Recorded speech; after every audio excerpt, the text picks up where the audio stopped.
ಬನ್ನಿ, ಇವತ್ತೊಂದು ಅದ್ಭುತ ತೋರಿಸ್ತೀನಿ ನಿಮ್ಗೆ. ಬನ್ನಿ, ಇವತ್ತು ವರ್ಲ್ಡ್ ರೇಡಿಯೋ ಡೇ. ಬೆಂಗಳೂರಲ್ಲಿ ನೀವು ನೋಡದೇ ಇರೋಂಥ, ಕರ್ನಾಟಕದಲ್ಲಿ ಬಹುಶಃ ಇಂಡಿಯಾದಲ್ಲೇ ನೋಡದೇ ಇರೋಂಥ ರೇಡಿಯೋ ಮ್ಯೂಸಿಯಂ. ತೋರಿಸಿ ಮಂಜ, ರೇಡಿಯೋ ಮ್ಯೂಸಿಯಂ ನೋಡಿ ದಂಗಾಗ್ಬಿಡ್ತೀರಾ. ಗೊತ್ತಾಯ್ತಾ? ಇವರು Uday Kalburgi, the man behind the radio museum, ನನ್ನ ಆತ್ಮೀಯ ಸ್ನೇಹಿತರು. ಇಂಥ ಅದ್ಭುತವಾದಂಥ ಕೋಟ್ಯಂತರರು ಬೆಳಬಲವಂತ ಆಂಟಿಕ್ ರೇಡಿಯೋ ಕಲೆಕ್ಟ್ ಮಾಡಿದ್ದಾರೆ. ಅದ್ಭುತವಾದಂಥ ರೇಡಿಯೋ ಕಲೆಕ್ಟ್ ಮಾಡಿದ್ದಾರೆ. ಒಂದೊಂದು ಹೇಳಕ್ ನನಗೆ ಒಂದೊಂದು ತಿಂಗಳು ಬೇಕು, ಈಗ ಅಷ್ಟೊಂದು ಟೈಮ್ ಇಲ್ಲ. ಅಲ್ಲಿ ಬನ್ನಿ, ಇಲ್ಲಿ ಸೆಕೆಂಡ್ ವರ್ಲ್ಡ್ ವಾರ್ ಅಲ್ಲಿ ಯೂಸ್ ಮಾಡ್ತಾ ಇದ್ದಂತ ರೇಡಿಯೋ ಇದೇನೆ. ಎರಡನೇ ಮಹಾಯುದ್ಧದಲ್ಲಿ ಯೂಸ್ ಮಾಡ್ತಾ ಇದ್ದಂತ ರೇಡಿಯೋ. ಫಸ್ಟ್ ಮೊದಲನೇದಾಗಿ ಅಣ್ಣಾವ್ರ ರೇಡಿಯೋ. ತೋರ್ಸಪ್ಪ ಇಲ್ಲಿ ಅಣ್ಣಾವ್ರ ರೇಡಿಯೋ ನೋಡಿ. ಇಲ್ಲಿ ಇಲ್ವಮ್ಮ, ತೋರಿಸಿ ಇಲ್ಲಿ ಅಣ್ಣವ್ರದ್ದು.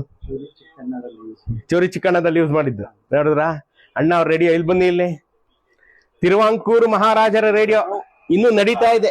ಇಲ್ಲಿ ನೋಡಿ, ಇದಕ್ಕೆ ಜೀನ್ಸ್ ಇದೆ, ಬಟ್ ಇದು ಅನುವಂಶಿಕ. 1935-36 ಇಸ್ವಿದು ತಿರುವಾಂಕೂರು ಮಹಾರಾಜರ ರೇಡಿಯೋ. ಇಂಥದೊಂದು ಅದ್ಭುತವಾದಂತ ಕಲೆಕ್ಷನ್ ಇಟ್ಟಿದ್ದಾರೆ ನಮ್ಮ ಉದಯ್ ಕಲ್ಬುರ್ಗಿ ಅವರು. ನೀವೇನಾದ್ರು ಈ ರೇಡಿಯೋ ಮ್ಯೂಸಿಯಂ ನೋಡ್ಬೇಕು ಅಂತಂದ್ರೆ ನನಗೆ ಕೇಳ್ಬೇಕು. ನೀವು ನನ್ಗೊಂದು ದೋಸೆ ಕಾಫಿ ಕೊಡ್ಸಿದ್ಮೇಲೆ ನಾನು ಉದಯ್ ಕಲ್ಬುರ್ಗಿ ಅವ್ರ ನಂಬರ್ ಕೊಡ್ತೀನಿ, ಆಯ್ತಲ್ಲ?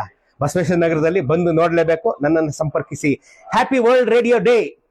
Love you.